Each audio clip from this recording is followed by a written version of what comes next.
Want smooth gaming on your Android TV box in 2026? Let's optimize it in 1 minute. First, update firmware and Android system apps for latest performance patches.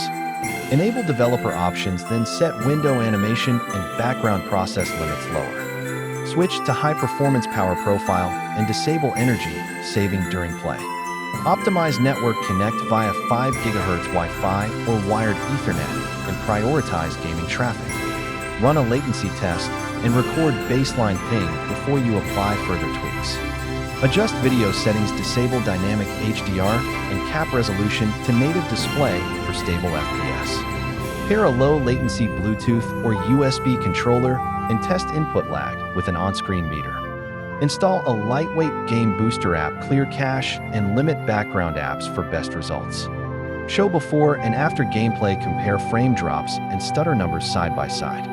Quick tips: use wired controller, enable router QoS, and keep at least 30% free storage.